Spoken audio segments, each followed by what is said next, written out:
Welcome John. to this highly produced show. I like your sign. Thank you very much. My daughters did it, by the way. So Beautiful. This will be the graphic at the bottom of this. perfect. I love it.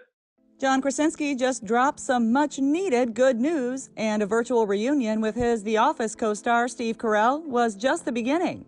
The actor and director premiered his new at-home YouTube series, Some Good News, or SGN, on Sunday, and pointed out why it couldn't be a better time to welcome his longtime friend and former TV boss as his surprise entertainment correspondent. And on a personal note, this week actually brought a whole lot of good news because it marked 15 years since this haircut was born. That's right, it was the 15th anniversary of The Office, and for more on that story, we go now to our entertainment correspondent, Steve Carell. Steve, is this working? We're both looking dapper. This is how I am 24/7. I guarantee you that the bottom half of what you have on does not match the top.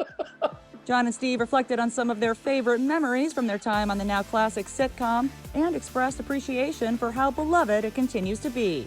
It's such a happy surprise that after all these years, people are still tuning in and finding it, even today. It's pretty cool. People always ask this question, so I have to ask you, do you have, not one, obviously, but in your top memories, what were some of your favorite memories? I think most of the memories have to do with things that we shared as a cast. Part of what was so much fun about it is that everybody in the cast was rooting for everybody else. People would step back when it was time for other people to shine and celebrate it. Also, at the same time, the most emotional I've ever been on a set, certainly. And I know we've talked about it, but I was sort of hoping that they wouldn't do your scene and my scene, the episode where you leave, last. I think you and I counted, I think it was either 17 or 19 takes where there wasn't an audible word that came out. It was just action, and then you and I going, oh! Though The Office ended up catapulting both stars to household name status, John went on to share that he didn't expect much from the show at all, even after booking the gig while working as a waiter. I mean, I was a waiter when I got that job. I was 23 years old. I was a waiter. And after the pilot, I went back to waiting tables because I was sure nothing was going to happen with it. And we all kind of came into it with that vibe. I remember none of us had done anything huge. Fans were thrilled to see Jim and Michael, we mean John and Steve, together again. Well, close enough anyway. But Some Good News lived up to its title in more ways than one.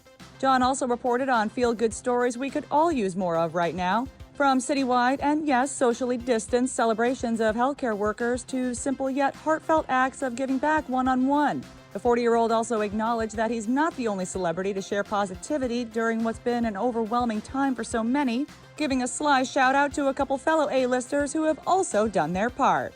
And of course, you can find more of those amazing images and videos on our Facebook page. Or let's be honest, pretty much anywhere else on the internet. For instance, if you're looking for a more heart-wrenching music video version, just check out this guy's page. Or this guy.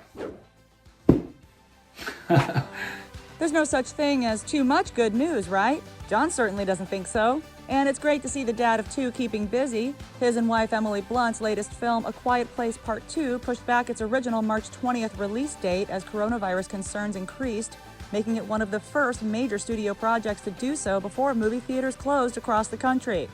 Luckily, John is still keeping the content coming and will definitely be tuning in. But could a bigger office party be on the way? John told Access Hollywood earlier this month that he's definitely up for it.